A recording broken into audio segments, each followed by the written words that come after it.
The shepherd's story, as found in Luke chapter 2, verses 1 through 20, is sort of the classic story that most people are familiar with, and lots of little plays and skits are done that illustrate this story.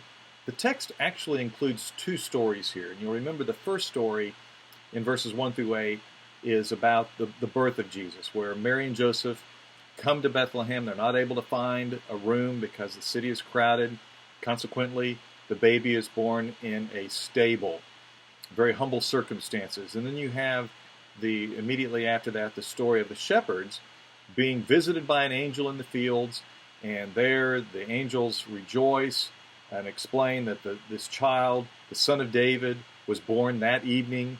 So it's a great story. It's the classic story that people typically understand and know. Now, it's important to know that Luke, when he penned this story in chapter 2, did so with an understanding that there was a broader context. He assumed that the people reading his story would know some of what he'd written about in Luke chapter 1. He would assume that they had some understanding of the Old Testament prophecies announcing that this baby was coming. So if you have just this one opportunity to tell this story, if this is the only time you're teaching on Christmas, then you probably need to provide some broader context of the Old Testament prophecies, Mary's story where Gabriel tells her about her pregnancy, Joseph's story in Matthew 1 where he's told about the pregnancy, and then this particular story. You really need to teach all those stories if you can. But if not, if you're only going to be teaching on this particular story, then I would encourage you to at least set some of the context and help the kids understand some of these other things that are going on. But if you do get to teach this story along with the others, then this story has a unique point or message that you need to communicate, and that's about the humble circumstances under which Jesus was born and the humble circumstances of the shepherds who were among the first to hear about the birth.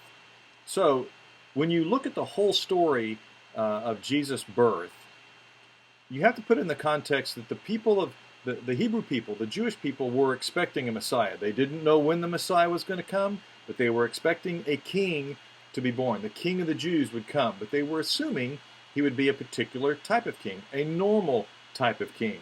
And this particular story, this Christmas story that we find in Luke chapter 2, helps us understand that yes, Jesus is the king of the Jews. He is the long-awaited Messiah of the Old Testament.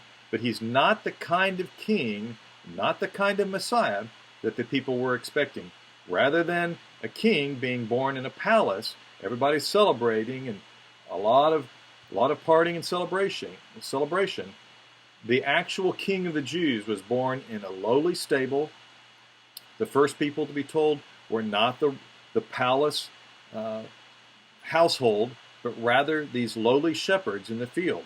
So as you teach this story, the point that you're going to want to make is that he came in lowly circumstances, humble circumstances. The shepherds were humble people because Jesus was not the kind of king that people were expecting. He's a different, lowly, humble kind of king. It's a very important point to make as you teach this particular story.